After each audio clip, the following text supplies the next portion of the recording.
WWE Raw this Monday felt like the beginning of a new season, with lots of storylines wrapping up or starting anew and some new faces thrown into the mix as well. With the fallout from the Royal Rumble, or at least some of it, and at least one big point at the sign, it's time for your WWE Raw review. Drew McIntyre opens the show with a flick of his eyebrows and a deep plunge of his weapon. He has to fight with the Thunderdome to make himself heard, which is a problem they've been having with audio levels quite a lot recently. He hypes up how great the Royal Rumble was, even mentioning his old pal Roman Reigns and the victory he had without outright condemning him. When he gets to the point where he would be talking about Edge, Edge instead makes an appearance. When Edge enters the ring, Drew McIntyre butters him up quite heavily, to a point that Edge is a bit suspicious. In fact, Edge doesn't like it at all, coming very close to accusing Drew McIntyre of going soft in that locker room. This certainly brings back memories. It certainly looks like Edge will be avoiding Drew McIntyre when it comes to challenging for a championship, seemingly because he simply doesn't have faith in Drew McIntyre as a top-level guy showing enough respect. This may become a recurring theme given that it's basically what happened with Goldberg. It also seems to be what's about to happen with Sheamus, who once Edge leaves the ring attacks McIntyre from behind, hitting a brogue kick after initially trying to defend him against Edge and challenging him later to a WWE Championship match, which we are likely to see at the Elimination Chamber. There's quite a bit to unpack here. Mostly this definitely suggests that Edge will be going for Roman, who will have even less respect and will view Edge as even less of a threat, but somehow is a better choice than Drew McIntyre. The Battle of the Spears that they wanted last year will still come, it just won't have Goldberg in it. Hopefully. Also, the absence of Keith Lee may have forced the WWE's hand, because it did look like Keith Lee was going to be the heel going forwards. It just didn't pan out that way, and now Sheamus has had his heel turn, or heel return, because he never really was a face, and gets the championship match. In our first match, Bobby Lashley mauls Matt Riddle. Again, Lashley really does deserve that match with Brock Lesnar. MVP's acting as well is very good here, showing even he is struggling to control Bobby Lashley. Lashley has had a hell of a year. Randy Orton, miraculously healed of all the burns that he had, challenges Edge to a match in the main event of Raw. How the WWE could keep themselves from announcing this ahead of time is beyond me. Xavier Woods, who finally has some backup in the form of Kofi Kingston, picks up a win against the final boss of Retribution, Mustafa Ali.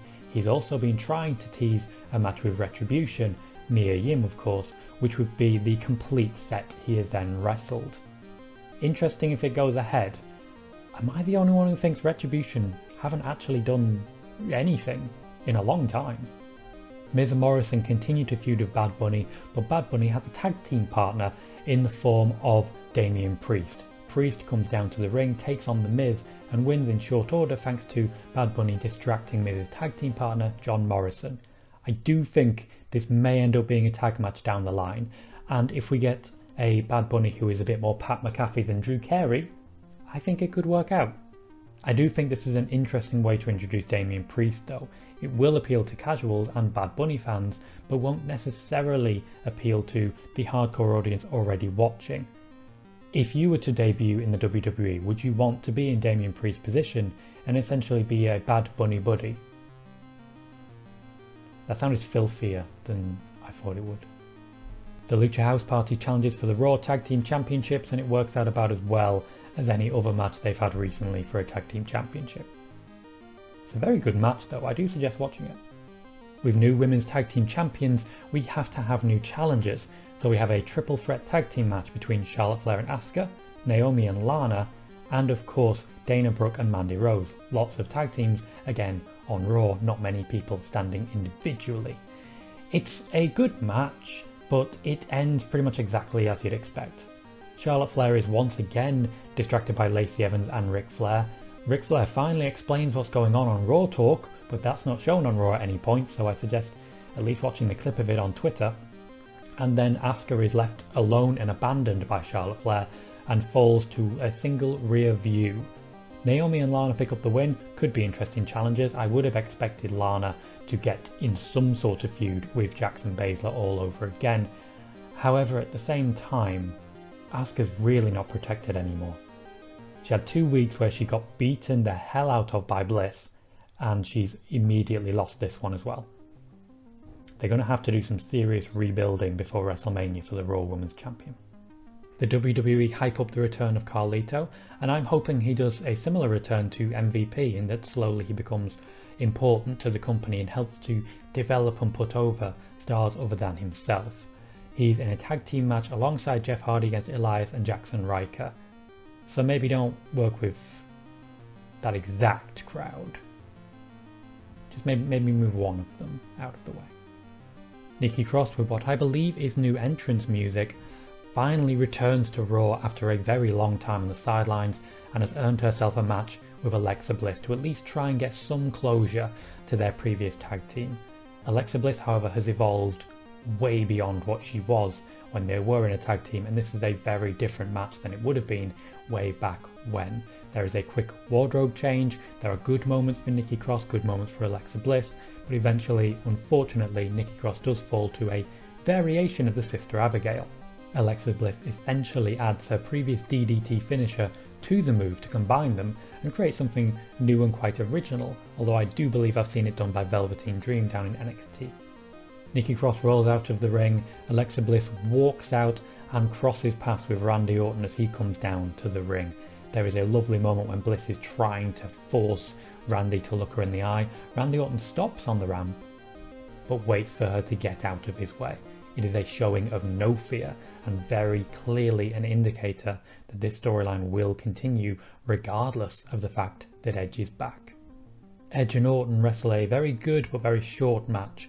They basically all hit their big hits, get all the big moments done, and then as Randy Orton looks set to take the victory, he is distracted by the aforementioned Alexa Bliss, who is sitting atop a turnbuckle with some dark liquid pouring out of her mouth. Edge, who apparently can't see Alexa Bliss, hits the spear, gets the pin, and never looks in her direction. It looked like they were trying to give Edge and Orton closure. I don't feel they really did that, but at least it shows that this storyline is over and Randy Orton is moving back towards The Fiend, or at least moving back towards Alexa Bliss. A lot happened on Raw, and that made it feel fresh and exciting. A lot of storylines were either abandoned or something new was started. Of course, when it came to Edge wrestling, that was a big deal. It's good to see him back, but they didn't announce it. Other storylines that are continuing, for example Orton and Bliss, they still have a lot of life in them, but maybe Lashley and Riddle does not. We didn't see Rhea Ripley, however we did see Damian Priest, and that has revitalised Miz and Morrison at least a little bit, but I'm not sure how much life there is in continually wheeling out Bad Bunny without him getting into a wrestling ring. I expect we'll see that sooner rather than later.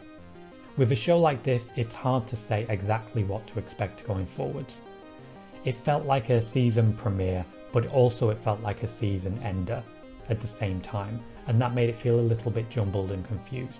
Next week is when I expect we're going to see Raw really become what it is going to be going into WrestleMania. Something new for Drew McIntyre, something new for Edge, something new for Alexa Bliss, even if it still involves Randy Orton. Those are going to be key stories going forwards, and hopefully we see something new for Asuka, because there are some people on that card who really need a fresh start. We'll have to wait and see if the WWE can regain their composure and fix what they have lost in the beginning of 2021. Let me know what you thought of Raw down in the comments. I have been Tom Colohue. Please remember to subscribe if you haven't, like if you can, and I will see you next time.